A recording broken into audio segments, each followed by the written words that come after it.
Welcome on in, WIP Daily. Joe Giglio with you. Appreciate everyone listening, subscribe, and follow the podcast. Of course, our YouTube feed, which we're on right now in our cool studio here, 94 WIP. Check it out. Tucker will join me in a few minutes to talk about, well, something going on tonight in Philadelphia. It's going to be on Apple TV, but obviously WIP is going to carry a lot of it, and we're going to talk about it. So Cole Hamels is back tonight for his retirement ceremony. As Cole, I guess, is finally done now. And it was a couple of years of where Cole Hamels tried to come back. It tried to make comeback, didn't work, and his left arm and shoulder have given out. But Cole Hamels, obviously a tremendous career, tremendous Philly.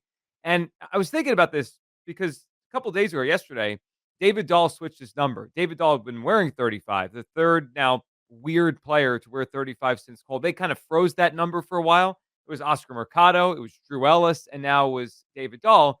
So I was like, are they going to retire Cole's number? Now it's out there now that they're not, that they've kind of put it out there and made it known they're not retiring Cole Hamels' number tonight.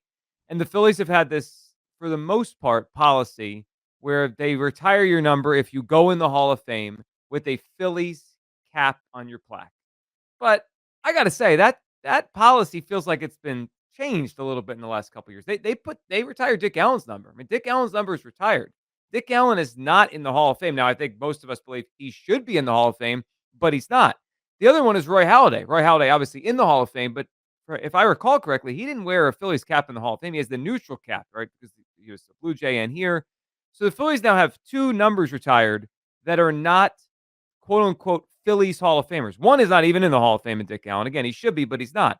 So, is it time? Is it time for the Phillies to retire Cole Hamels' number? But then, bigger picture than that, is it time to retire the numbers of those four guys from the '08 team that were the core of that team? And I don't know if any are going to get in the Hall of Fame. I do think one day, and I think the voting is kind of trending this way, where Chase Utley's got a good chance to make the Hall of Fame. I think Jimmy Rollins has a lesser chance to make the Hall of Fame, maybe a Veterans Committee. Ryan Howard has no chance to make the Hall of Fame. And then, of course, there's Cole, who has very little chance, probably none as well, to make the Hall of Fame. But, like, my thought is yes. Like, Cole Hamels should have his number retired by this organization. I was looking up some of the numbers this morning. He's top 5 in K per 9, strikeouts, games started, WAR as a Philly pitcher ever. He's top 10 in wins, innings pitched, adjusted ERA, NLCS MVP, World Series MVP. I mean, the guy threw a no-hitter. He has almost 300 career starts here. Tucker, when I think about Cole Hamels and I think about tonight, him coming back, like, I know they've had this policy. I know has a very little chance to make the Hall of Fame, probably like less than 1%. I think Cole Hamels' number should be retired. He was a huge part of that team. He was a huge part of this franchise for a decade. If we rank them, he's probably a top 5 pitcher in their franchise history, and that includes Carlton and every other great pitcher that was here. Jim Bunning, who's got his number retired. I think he's top 5 pitcher ever in the franchise. And why not? Like, why not change this policy? It's not like they're going to have an influx of Hall of Famers taking up all these jersey numbers that are going to be like used up like the Yankees, because the Yankees are kind of running into that problem where they have a lot of numbers retired. That's not the Phillies, right? They have I think 9 numbers retired in totality. One's Jackie Robinson. Like, they can handle retiring these 4 numbers, starting with Cole.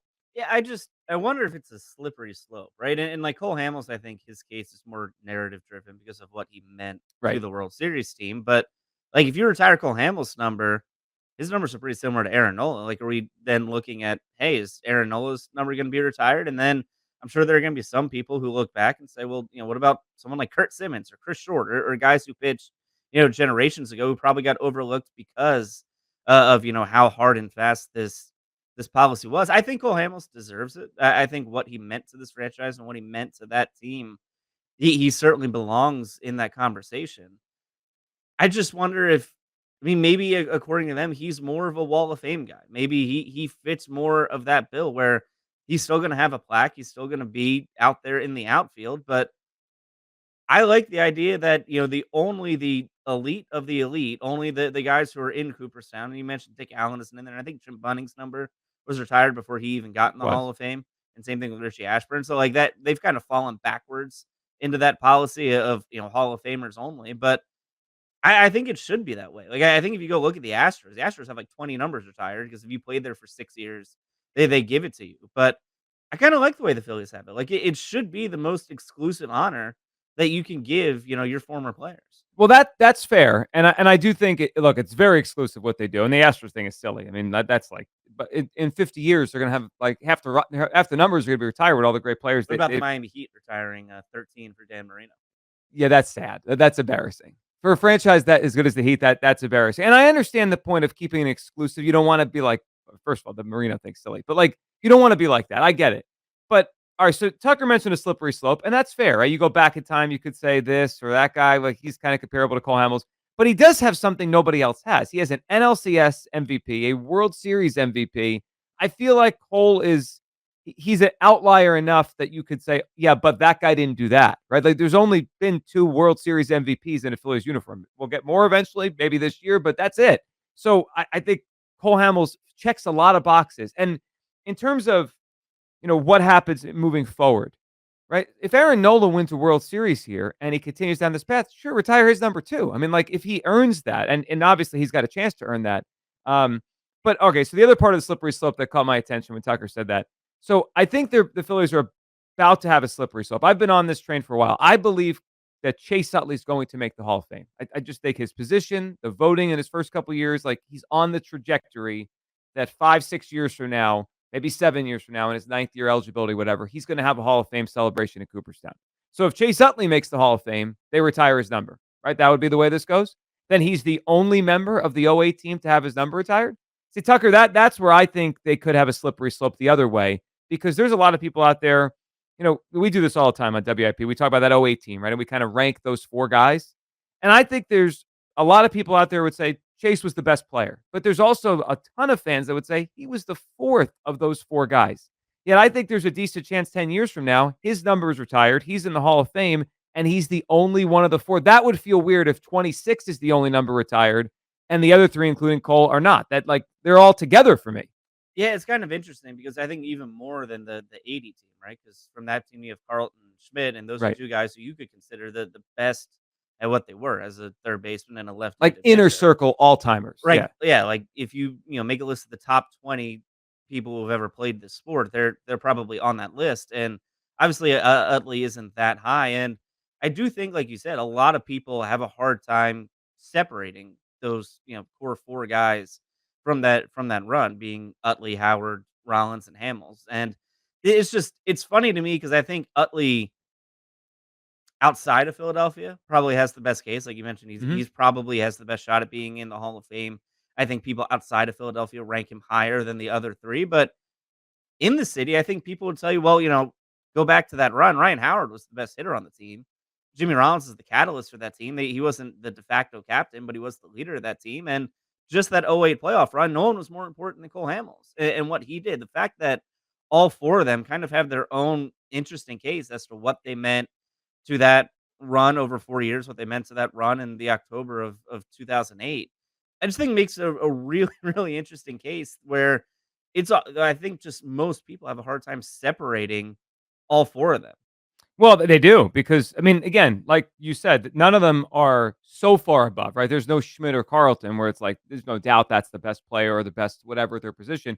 They're all like in the eye of the beholder in terms of their value, and you can make the case that if Howard didn't get hurt, he was going to be there. Actually, with Howard and Hamels, if they had not gotten hurt or they could continue what they had started, they probably would be closer to the Hall of Fame. I mean, Cole really his statistics were great until his shoulder just gave out. I mean, if Yeah, like Cole 2,500 strikeouts. yeah, if Cole had gotten himself 3 or 4, maybe 5 more seasons at a decent level, he had a real chance to make the Hall of Fame.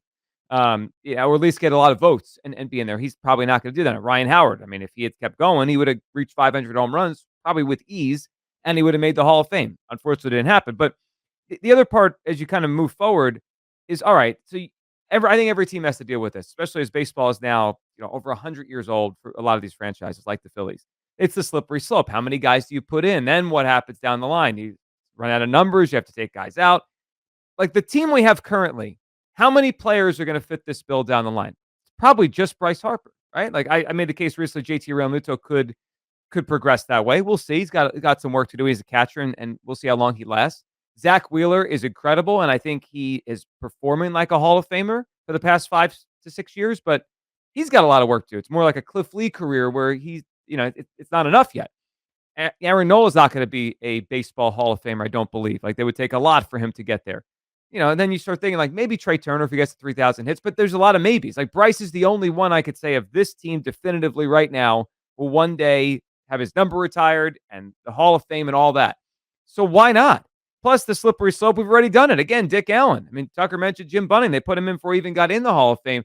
And I've always thought for a while that they were planning this because if you've noticed, other than the last couple years with 35, they've kind of I don't know what you call it, like hibernated these numbers anyway. No one's worn 6 since Howard. No one's worn 11 since Rollins. No one's worn 26 since Utley. And then until recently, I forget what year it was 21 or 22 when it was Oscar Mercado, right, wore 35. Then it became Drew Ellis, and now it was David Dahl until yesterday. Tucker, they kind of like froze these numbers. It kept my attention on like, are they planning on doing this? And then for some reason, the last 2 years, they're like, yeah, anyone could have 35 for a day. Weird. It is weird when teams do that because I think the Eagles did that with 25 and LaShawn McCoy, and Yeah. obviously he just retired. They've done it with Foles too, right? No one's worn 9. I don't think so. Like it is odd when you do that, and then it looks even more jarring when you reintroduce it because it's not an official retirement. But it does feel that way, right? And it would be jarring to see anybody else wear 26. Not that that's a good number, right? Like no one's choosing to wear 26. It's a pretty ugly You might number. as well retire it. Yeah, like just go ahead and do it. It doesn't matter. No one else is gonna wear it. And retire 97 for Pat Neshek. No one's gonna wear that again. Don't do right? that. Do not do that. But yeah, I think it almost becomes a point where as this team moves on, and the last historic, kind of run they had was that group. And as you have alumni weekends and things like that, like they did it with the 80 team for a while, they did it with 93 for a while when I was growing up. And now that the '08 guys are all retired and Cole Hamels will officially get his thing tonight, now all of a sudden you get another like 10 years of retirement ceremonies and jersey retirement ceremonies and Wall of Fame ceremonies. I mean, for alumni weekend for the next 6, 7, 8 years, it's all going to be those guys, whether it's a number retirement, whether it's a Wall of Fame thing, whether it's a 20-year anniversary coming up in 2028, whatever it may be. I mean, that team is going to kind of dominate these alumni historic events for the next decade or so. Well, and they're going to have to because one, people love that team, right? So they're going to want to bring those guys back. Also, there was a lost decade after them, so it's not like anyone's coming back from the 15 and 16 teams like Aaron Altair, Tommy Joseph, Nick Williams. No, I don't think they're bringing those guys back. So yeah, we're going to see a lot of these guys from that run, from 07 to 11, which is great. I mean, those guys were great players and these were great teams. And they've put it out there. They're not going to retire his number. I don't expect it to, but I do think they should. And they certainly, I don't think there'd be much pushback. And like they've had this policy, so everyone kind of nods along and says, "All right, well, he's not in the Hall of Fame, so we'll just do the Wall of Fame thing." That's cool. But if the Phillies announced today, or they surprised everyone tonight, and they retired his number, I don't think there'd be much pushback. Again, the guy's a World Series MVP, an NLCS MVP, threw a no hitter. He finished top 10 in Cy Young vote, I think 4 times. Like he was an incredible pitcher for the Phillies, and unfortunately, the end of his career here is when the team started to fall down. Because you look some of his numbers, 2014. I mean, he had some good years towards the end, in his Phillies career, and it just was wasted on a terrible baseball team. And again, you go back to what he did in '08, and you could pick out your catalyst, the guy you think was the most important. He started game 1 of all those series, and I believe he started 5 times in the postseason. They won all 5 of those games. He got 4 wins. They don't win the World Series without Cole Hamels. I mean, that's it. Did they win it without Rollins and Utley and Howard? Probably not either. But I know they don't do that, and they don't have those advantages in those series if it wasn't for Cole Hamels and what he did. I think he should have his number retired. It's going to be a fun night at Citizens Bank Ballpark tonight for Cole Hamels, who is a great Philly, and I think worthy of having number 35 retired, along with the other guys. I would retire all 4 of the numbers. 3 of them are on ice anyway. I mean, we haven't really the Phillies have gone on for a while now without these numbers in circulation. They can go on forever without them. I'd retire all 4, starting with Cole Hamels tonight. Appreciate everyone listening, subscribing, following WIP Daily. Have a great weekend. We'll talk soon.